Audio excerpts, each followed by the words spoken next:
Coding has changed a lot over the last few years, and because of that, the way you should learn Python has also changed. If I was starting from absolute zero again in 2026, I would not follow most of the advice that's still floating around online. So in this video, I want to walk you through exactly how I would learn Python as fast as possible today, step by step, without wasting time. Now, before I wrote a single line of Python, the very first thing I would do is research the language itself. Not tutorials, not syntax, not variables. I would ask one question first. What is Python actually good at in 2026, and what do people really use it for? Now, Python is not just a beginner language. It's used heavily in backend systems, automation, AI, data engineering, internal tooling, scripting, and it's the glue that really connects a lot of complex systems together.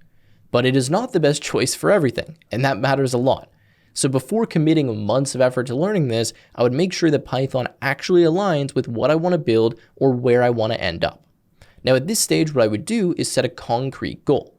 So something simple, but real, right? Maybe I want to automate part of my job. Maybe I want to build a small API. Maybe I want to work towards AI adjacent roles. The exact goal doesn't really matter as much as just having one, because learning without direction is one of the biggest reasons that people quit or bounce between languages and never end up getting good at them. Now, once I was confident that Python is the right tool for me, only then would I touch the next step, which is my development setup. So again, to summarize, I'm researching Python, I'm understanding what my goal actually is, and I'm making sure that Python lines up with that, so it's actually worth me putting my effort into learning. So as I mentioned, the next step is my development setup. Now, this part should be pretty quick, but a lot of beginners do mess this up and then they end up suffering for weeks. Now, I would first make sure that Python is installed correctly. I would understand how to run scripts, how virtual environments work at a basic level, that's really important, and how to use a proper code editor, so something like Cursor, for example, a JetBrains IDE. Doesn't really matter, you don't need to learn 10 of them, but just pick one. Now, you definitely do not need to be a tooling expert here, but you need to feel comfortable running code, right? Fixing simple errors, knowing where a file lives, what a folder and a directory is, how to spin something up, open the terminal, etc. So it's overall super important just to get that in place and understand the basics before we move on to the next step. Now, once my setup was complete, this is where I would spend the bulk of my time and really a lot of my early effort. Now, this is the fundamentals, right? So data types, variables, operators, conditionals, loops, lists, dictionaries, sets, functions. That's it. I know it sounds like a lot of topics, but these really cover the core group of concepts that represent a majority of programming logic that you're going to use for years, regardless of if you stick with Python. Now, you don't need to master everything that I just mentioned, but you do need to understand how they work and when to use them. So being able to read and write basic Python code, write simple projects, and be able to go on the computer and without assistance code up something simple that's 40, 50 lines of code, write a few functions, call them, pass some arguments, put some variables, that's extremely important, and you need to master that first. Now, in terms of how I would actually learn these concepts, well, early on, I would still use videos. Not because videos are magic, but because when you're brand new to something, you don't really know what you don't know, right? So if you have a good instructor, especially on video, this is going to expose to you a lot of patterns, vocabulary, and mental models that you wouldn't think to search for on your own. So what I would do is spend a day or two sampling different resources. I would watch maybe the first 10 or 15 minutes of several beginner tutorials, and I would pay attention to whether the explanations make sense to me and whether the instructor actually explains why things work instead of just typing code. Then after I found some good resources, I would commit to just one resource and stick with it for several hours just to make sure that I'm not switching between a bunch of different stuff. Now, while I was watching these videos, I would not passively just consume it. I would code alongside the video. So pause constantly, type everything out myself, try to predict what's going to happen next, asking questions, and a 15-minute video might take me an hour to finish. It's not because I'm being slow, it's because I'm being effective and methodical in my learning. But here's the thing, right? And this is why I say this. Studies have shown that when you're just watching tutorials or reading blog posts, you're only absorbing about 20% of the material. But when you learn actively by actually writing code and building things, that retention can jump as high as 75 to 90%. Now, that's a massive difference, and honestly, that's why I recommend DataCamp when you're first starting out with Python. The platform is super interactive, you're writing real code, getting instant feedback, and building projects from day one instead of just passively learning. Now, DataCamp is sponsoring this video, and I'm excited to tell you about their 2 Python learning tracks because they're genuinely something I wish I had when I was just getting started many years ago.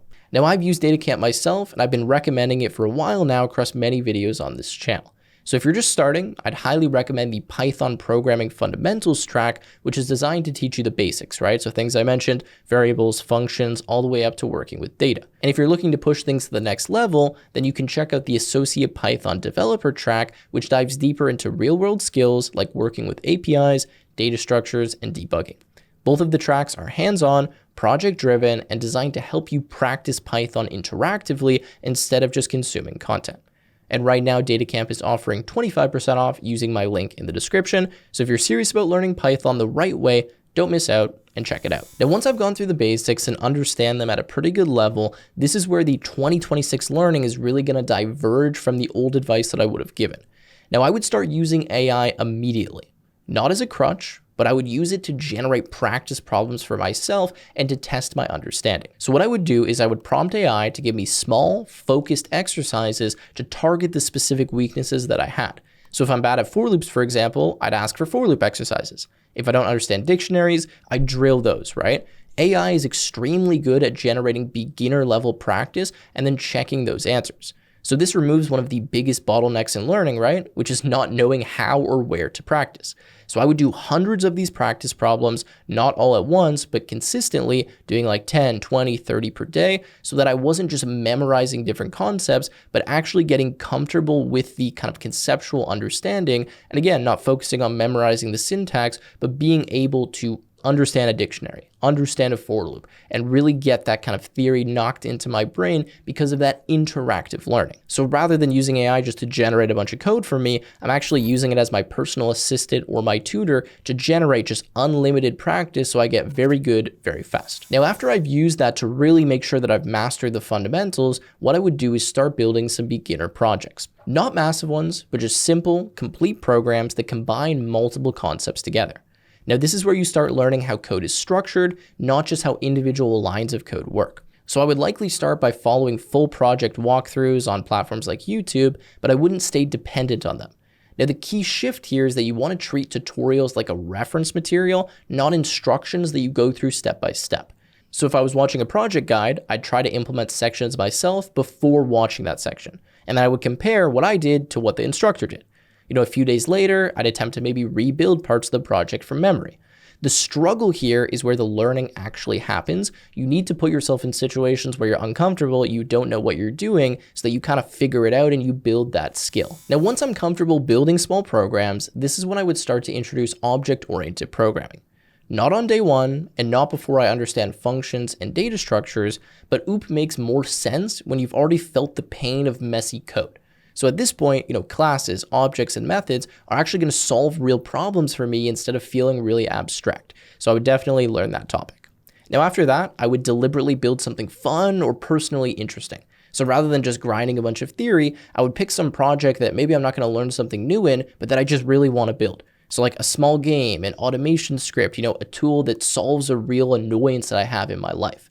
Now, this step is really important because you have to enjoy what you're doing here. If you don't have enjoyment when you're coding, you're just going to fall off. And the people that are the best developers genuinely have a passion for what they're doing, and they can work so hard on something because it's actually interesting to them. So make sure that you keep that kind of enjoyment and passion alive, and that you don't focus on optimizing everything 100%, and you give yourself those breaks to actually build something interesting. Now, once I've done that, I would move into Python for web development. So even if I didn't want to be a web developer, it's super important to understand things like APIs, right? Learning about HTTP, requests, responses, basic Python modules like Django, Flask, Fast API, and how to interact with external services from Python. So I would definitely start with something lightweight. So I would just build a simple API, and then I would explore more structured frameworks, again, more complex stuff like Django. Now, the goal isn't to master all of these frameworks here, it's to understand the ecosystem and how Python can fit into real systems. Now, after that, I would look at more advanced Python features, so things like decorators, generators, context managers, and dunder methods. You're not going to use these every single day, but understanding them will dramatically improve your ability to read and reason about other people's code, especially in some of those frameworks and libraries that now I would have a little bit of understanding. Now, if I had made it to this point, I would no longer just be learning Python. Overall, I would kind of know Python, right? I wouldn't know everything, but I would know the basics of the language. I would know some of the frameworks. I would know the ecosystem. And what would come next for me is specialization. So picking like AI, data, backend systems, automation, DevOps, doesn't really matter. It's whatever aligns with your original goal, but going into that niche because Python becomes a tool, not the overall focus, right? And that's really the shift that a lot of people need to learn once they get through the basics of kind of programming languages, is that learning something like Python is not about finishing tutorials. It's about building things, solving problems, and gradually increasing the complexity of what it is that you're working on. Now, this is exaggerated when you pick a particular niche and you start getting good in one particular area. You can't be an expert web developer and a machine learning engineer. You need to pick one, but if you can pick one, then you can really start building some depth in that particular area, and that's how I would continue the rest of my learning. Now, look, this is not the only way to do it. But if I were starting again in 2026 and I wanted results as fast as possible, this is personally the path that I would follow. Let me know if you agree with me or disagree with me in the comments down below. I would love to hear your thoughts. If you enjoyed the video, leave a like, subscribe, and I will see you in the next one.